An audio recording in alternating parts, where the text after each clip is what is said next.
नमस्कार, स्वागत है आप सभी का वाईबीएन बिहार झारखंड में। मैं हूं आपके साथ मुदिता। बिहार की राजनीति में कभी कुछ अचानक नहीं होता। जो अचानक दिखता है उसके पीछे लंबी तैयारी होती है। और आज हम बात करने जा रहे हैं उसी तैयारी की, उसी चाल की जिसने बीजेपी के अंदर खाने की राजनीति को एक बार फिर सुर्खियों में ला दिया। बिहार में नई सरकार बने अभी 1 महीना भी पूरा नहीं हुआ था कि मंत्रिमंडल के चेहरे ताजा थे, कि फाइलें नई नई खुली थी और सत्ता का पहिया रफ्तार पकड़ ही रहा था। तभी एक ऐसा फैसला आया जिसने सियासी गलियारों में हलचल मचा दी।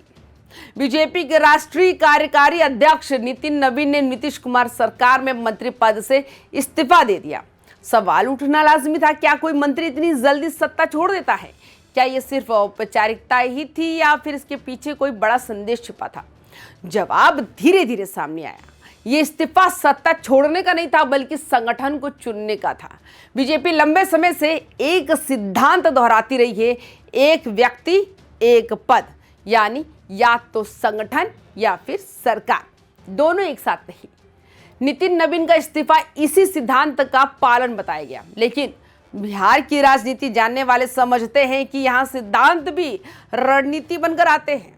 नितिन नवीन के पास 2 बेहद अहम मंत्रालय थे, पथ निर्माण विभाग जो सीधे विकास से जुड़ा है, और नगर विकास एवं आवास विभाग जो शहरी वोटरों की नब्ज पकड़ता है। ऐसे मंत्रालय छोड़ना आसान फैसला नहीं होता, लेकिन नितिन नवीन ने कुर्सी छोड़ी और साफ संदेश दिया कि बीजेपी में संगठन सर्वोपरि है, सत्ता बाद में। इस फैसले को अगर सिर्फ प्रशासनिक नजरिए से देखा जाए तो तस्वीर अधूरी रह जाएगी। असल में ये इस्तीफा बीजेपी के भीतर एक नए सियासी संतुलन की शुरुआत है। बीजेपी बिहार में अब 2 मोर्चों पर एक साथ लड़ाई लड़ रही है। एक तरफ नीतीश कुमार के साथ सरकार चलाने की मजबूरी, दूसरी तरफ संगठन को चुनावी मोड़ में लाने की जरूरत। नितिन नवीन को संगठन की कमान सौंपकर पार्टी ने साफ कर दिया कि आने वाले समय में चुनावी रणनीति, कैडर मैनेजमेंट और ग्राउंड लेवल की तैयारी सबसे अहम होगी। अब कहानी का सबसे दिलचस्प हिस्सा यही से शुरू होता है। नितिन नवीन के इस्तीफे के बाद उनके दोनों विभाग खाली हुए, और फिर जो हुआ उसने कई नेताओं की सियासी कद का अंदाजा दे दिया। पथ निर्माण विभाग की जिम्मेदारी दी गई दिलीप जायसवाल को, नगर विकास एवं आवास विभाग की कमान सौंपी गई विजय कुमार सिन्हा को। यहीं से सवाल उठने लगे, क्या ये सिर्फ विभागों का बंटवारा है या किसी और को आगे बढ़ाने और किसी को किनारे लगाने की कवायद? विजय सिन्हा को क्यों मिली तवज्जो? विजय कुमार सिन्हा कोई नया नाम नहीं है। बिहार बीजेपी के पुराने और अनुभवी नेताओं में गिने जाते हैं। विधानसभा अध्यक्ष रह चुके हैं, संगठन और सरकार दोनों का अनुभव है। नगर विकास एवं आवास विभाग ऐसा मंत्रालय है जहां फैसले सीधे जनता की रोजमर्रा की जिंदगी से जुड़े होते हैं। सड़क, नाली, पानी, मकान, हर चीज वोट बैंक से जुड़ी है। इस विभाग को विजय सिन्हा को देना साफ संकेत है कि पार्टी उन्हें एक बार फिर फ्रंट फुट पर लाना चाहती है। शायद आने वाले समय में उनकी भूमिका और भी बड़ी होने वाली है। अब आते हैं उस सवाल पर जो सबसे ज्यादा चर्चा में है। क्या नितिन नवीन ने जाते जाते बुलडोजर बाबा को किनारे लगा दिया? बुलडोजर बाबा की छवि सख्त फैसलों, तेज एक्शन और आक्रामक प्रशासन की रही, लेकिन इस फेरबदल में उनका कद बढ़ता नहीं दिखा, बल्कि जिन विभागों से सत्ता और संदेश दोनों जाते हैं वो किसी और के हिस्से आए। राजनीति में चुप्पी भी बहुत कुछ कह जाती है। किसी का नाम आगे बढ़े और किसी का ठहर जाए, यही असली मैसेज होता है। दूसरी तरफ दिलीप जायसवाल को पथ निर्माण विभाग दिया जाना भी एक सोच समझी चाल है। सड़कें बिहार की राजनीति में सिर्फ विकास नहीं, चुनावी नैरेटिव भी होती है। बीजेपी जानती है कि आने वाले चुनावों में विकास की तस्वीर दिखानी होगी, और सड़कें उस तस्वीर का सबसे आसान फ्रेम है। दिलीप जायसवाल को यह जिम्मेदारी देकर पार्टी ने उन्हें परफॉर्मेंस की सीधी चुनौती दी है। काम दिखेगा तो नाम बढ़ेगा। इस पूरे घटनाक्रम से एक बात तो साफ होती है कि बीजेपी अब बिहार में डबल इंजन मॉडल को नए तरीके से चला रही है। एक इंजन सरकार का है जो नीतीश कुमार के साथ मिलकर प्रशासन चलाएगा, दूसरा इंजन संगठन का है जो चुनावी मोड में रहेगा, रणनीति बनाएगा और जमीन पर काम करेगा। नितिन नवीन का इस्तीफा इसी डबल इंजन का हिस्सा है। वो सरकार से बाहर आकर संगठन को पूरी ताकत से चलाएंगे। ये सवाल भी अहम है कि क्या इस इस्तीफे और फेरबदल का असर नीतीश कुमार सरकार पर पड़ेगा?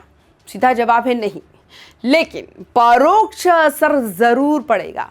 बीजेपी ने साफ कर दिया है कि वो सरकार में रहते हुए भी अपनी स्वतंत्र पहचान बनाए रखेगी। संगठन मजबूत होगा तो सरकार में दबदबा भी बढ़ेगा। ये संदेश नीतीश कुमार तक भी पहुंच चुका है कि बीजेपी आप सिर्फ सहयोगी नहीं, बराबरी की भागीदार है।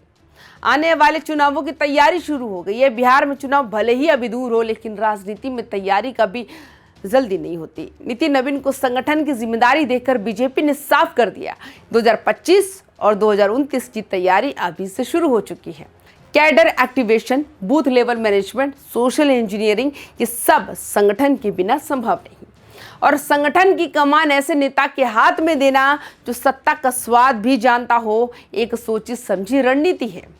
इस फैसले से पार्टी के अंदर भी एक संदेश गया कि जो संगठन के लिए काम करेगा उसे अहमियत मिलेगी।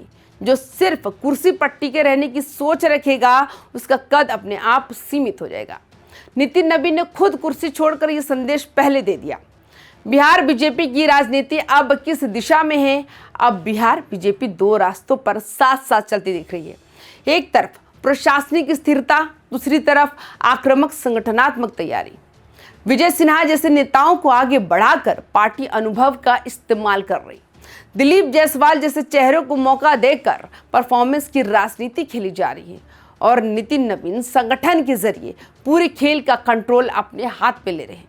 अंत में सबसे बड़ा सवाल तो आखिर ये सब किस लिए है?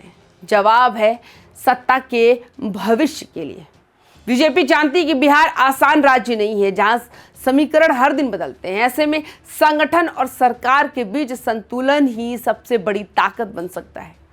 नितिन नवीन का इस्तीफा, विजय सिन्हा को मिली तवज्जो और विभागों का ये बंटवारा, ये सब उसी बड़ी रणनीति के हिस्से हैं। कुर्सी गई लेकिन कंट्रोल बढ़ गया, मंत्रालय छोड़ा लेकिन संगठन पकड़ लिया। और बिहार की राजनीति में यही सबसे बड़ा दांव माना जाता है। बिहार की सियासत में अगला मोड़ क्या होगा ये तो वक्त बताएगा, लेकिन इतना तय है कि बीजेपी ने शतरंज की बिसात पर अपनी अगली चाल चल दी है। तो आपकी क्या राय है? आप हमें अपनी राय कमेंट्स करके जरूर बताएं। बाकी तमाम खबरों के लिए YBN बिहार झारखंड को सब्सक्राइब जरूर करें। नमस्कार।